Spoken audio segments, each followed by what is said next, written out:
গরমে তৃপ্তি করে এই রকমই একটি ডাল বানিয়ে খান। নমস্কার বন্ধুরা, আমি আলপনা সিম্পলের টেস্টিতে আপনাদের সবাইকে স্বাগত। আমার চ্যানেলে নতুন বন্ধু হলে আমার চ্যানেলটিকে সাবস্ক্রাইব করে পাশে থাকার অনুরোধ রইল। অলরেডি যে বন্ধুরা আমার পাশে আছেন তাদেরকে জানাই অসংখ্য ধন্যবাদ। এখানে মটর ডাল নিয়েছি, এখানে অল্প করে মটর ডাল নিয়েছি 100 গ্রাম মতো। ডালটা আমি আগের থেকে ধুয়ে নিয়ে পরিষ্কার করে নিয়েছি, প্রেসার কুকারে দিয়ে সেদ্ধ করে নেব। তো আমি অল্প করে ডালে বানাচ্ছি, আপনাদের যেমনটা প্রয়োজন তেমনটা নিয়ে বানিয়ে নেবেন। এখানে কিছু সবজি যেগুলো দেরি হয় সেদ্ধ হতে সেগুলো আগে দিয়ে দেব। পেঁপে নিয়েছি, রাঙালু নিয়েছি আর নর্মাল যে আলু নিয়েছি। সব কিছু অল্প অল্প করে দিতে হবে, সঙ্গে জল দিয়ে দেব। জলটা দেবার পরে এখন আমি দিয়ে দেব হলুদ গুঁড়ো। হলুদ গুঁড়ো এখানে হাফ চামচের মতো দিয়ে দিলাম। প্রেসার কুকারের ঢাকা লাগিয়ে এখন আমি সেদ্ধ হতে দেব। গ্যাসের চুলায় বসিয়ে দিয়েছি, দুটো হুইসেল দিলেই কিন্তু ডালটা সেদ্ধ হয়ে যাবে যতটা আমাদের সেদ্ধ করার প্রয়োজন আছে। খুব বেশি গলা গলা হলে কিন্তু এই ডালটা খেতে ভালো লাগবে না। তো দেখুন, দুটো সিটি দিয়ে দিয়ে আমি নামিয়ে নিয়েছি। এখন নিজের থেকে প্রেসারটা রিলিজ হতে দেব। প্রেসারটা এখন নিজের থেকে রিলিজ হয়ে গেছে। ঢাকাটা খুলে এখন আমি যোগ করব আরও যে সবজিগুলো আছে সেই সবজিগুলো। ডালটা কিন্তু খুব বেশি ভালো সেদ্ধ হয়নি, আপনারা দেখে নিশ্চয়ই বুঝতে পেরেছেন। এরকমই অবস্থায় দিয়ে দিলাম কিছুটা ঝিঙা, কিছুটা কুমড়ো আর কিছুটা সজনে ডাঁটা। তো আপনারা চাইলে অন্য কোনো ডাঁটা পছন্দ করলেও কিন্তু দিতে পারেন। তো সজনে ডাঁটা দেওয়ার পরে গ্যাসের চুলায় বসিয়ে দিয়ে ঢাকা দিয়ে দেব। ওপর থেকে এইভাবে আলগাভাবে ঢাকা দিতে হবে। এইভাবে ওপর থেকে ঢাকা দিয়ে দেব, প্রেশারটা কিন্তু দেওয়ার কোনো প্রয়োজন নেই। তো দেখুন, এইভাবে সেদ্ধ করে নেব। এই কাজটা আপনারা কড়াইতে দিয়েও করতে পারেন, আমি প্রেসার কুকারে দিয়ে সেদ্ধ করছি। তো এখানে 4-5টা কাঁচা লঙ্কা চেরা করে দিয়ে দিয়েছি। লঙ্কাটা আপনারা আপনাদের পছন্দ মতো দেবেন। এই সময় দিলে কিন্তু অনেকটা ঝাল হবে, কেন কি অনেক সময় ধরে আমরা সেদ্ধ করব। স্বাদ অনুসারে লবণ দিয়ে দিয়েছি। এখন আমি এইভাবে অনেক সময় নিয়ে ফোটাবো, 5 মিনিট ধরে তো ফোটাবো মিডিয়াম আঁচে রেখে। তো ঢাকা দিয়ে দিলাম আরও 5 মিনিট ফোটাবার জন্য। 5 মিনিট পরে আমি ঢাকা খুলে একবার আপনাদের দেখিয়ে দিচ্ছি কেমন দেখতে হয়েছে।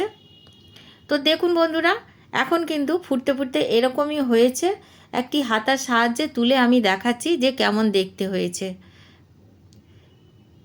এই রকমই কিন্তু দেখতে হবে, একেবারে গলা গলা হবে না ডালটা গলা গলা হলে কিন্তু খেতে ভালো লাগবে না। আমি আপনাদের দেখিয়ে দিচ্ছি, দেখুন বন্ধুরা সেদ্ধটা কেমন হয়েছে।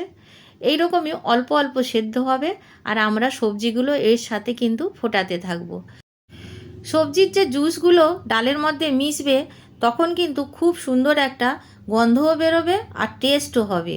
তো দেখুন বন্ধুরা, এইভাবে ঢাকা দিয়ে দিয়ে আমি 3বার সেদ্ধ করে নিয়েছি।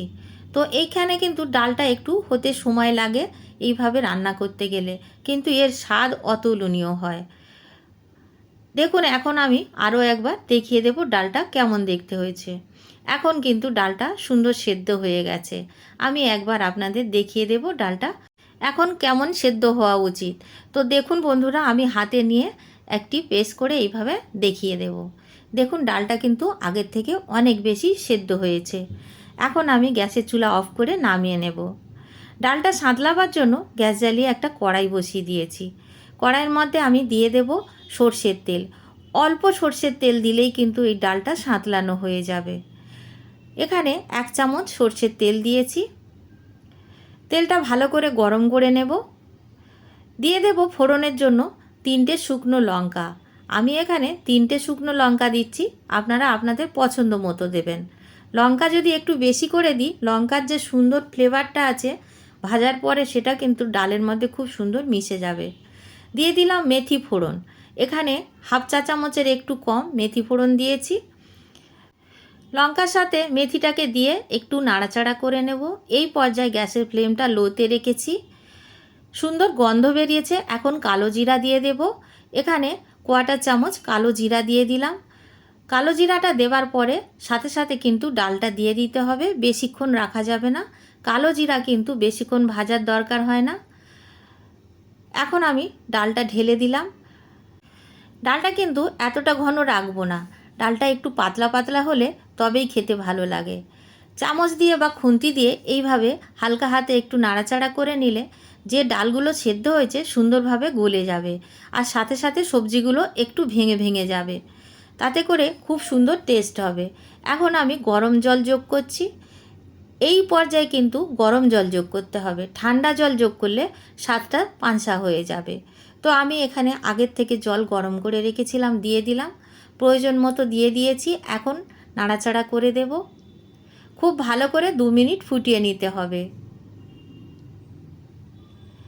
এই গরমের সময় আপনারা একবার বানিয়ে খাবেন এই ডাল, দারুণ লাগে। গন্ধরাজ লেবু বা পাতি লেবু দিয়ে যদি আপনারা এই ডালটা ভাত দিয়ে খান বা এমনিও যদি বাটিতে করে এক বাটি নিয়ে খান, দুর্দান্ত লাগে। বন্ধুরা, ভিডিওটি যদি একটুও ভালো লাগে একটা লাইক দিয়ে দেবেন। আমার চ্যানেলে নতুন বন্ধু হলে প্লিজ একটা সাবস্ক্রাইব করে দেবেন। পাশে থাকা বেল আইকনটি অবশ্য প্রেস করে দেবেন, যাতে করে আমি যে কোনো ভিডিও আপলোড করব আপনার কাছে সবার আগে পৌঁছে যায়। বন্ধুরা, আমার চ্যানেলে নানান রকম স্বাস্থ্যকর বা হালকা পাতলা রান্না আছে, নানান রকম জলখাবারের রেসিপিও আপলোড করেছি। আপনারা সময় হলে একটু দেখে নেবেন। যদি ভালো লাগে চ্যানেলটিকে সাবস্ক্রাইব করে রাখবেন আর পাশে থাকবেন। দেখুন, ডালটা কিন্তু আমাদের রেডি হয়ে গেছে। খুব সুন্দর টেক্সচার এসছে। এইরকমই পাতলা পাতলা ডালটা আমরা চেয়েছিলাম। আপনাদের কাছে যদি ধনে পাতা থাকে অবশ্য করে একটু দিয়ে দেবেন, এর স্বাদ অনেক গুণ বেড়ে যাবে। অনেক সময় মনে হয় যে আজকের ভাত খাবো না, এক বাটি ডাল নিয়ে কিন্তু খেয়ে নেওয়া যায়। আর এই ডালটার মধ্যে যেহেতু অনেক রকমের সবজি আছে, সলিড কিছু খাবার প্রয়োজন হবে না। এক বাটি ডাল খেলেই কিন্তু পেট ভরে যাবে। তো বন্ধুরা, এখন আমি দেখিয়ে দিলাম কেমন দেখতে হয়েছে ডালটা, হাতায় করে তুলে তুলে এরকমই দেখতে হবে।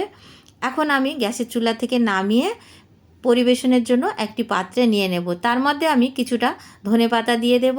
ফ্রেশ ধনেপাতা ভালো করে পরিষ্কার করে খাবার জলে ধুয়ে নিয়ে জল ঝরিয়ে তারপরে আমি এর মধ্যে দিয়ে দিলাম। এখন আমি ডালটা ঢেলে নিচ্ছি। দেখুন কতটা সুন্দর দেখতে হয়েছে। বাড়িতে বানাবেন, কেমন লাগলো কমেন্ট করে জানাবেন। রেসিপি যদি ভালো লাগে একটা লাইক দিয়ে দেবেন। আমার চ্যানেলে নতুন বন্ধু হলে সাবস্ক্রাইব করতে ভুলবেন না যেন। আজকের এই পর্যন্ত, দেখা হবে পরের ভিডিও নতুন কোনো রেসিপির সঙ্গে। সুস্থ থাকবেন। ধন্যবাদ। নমস্কার।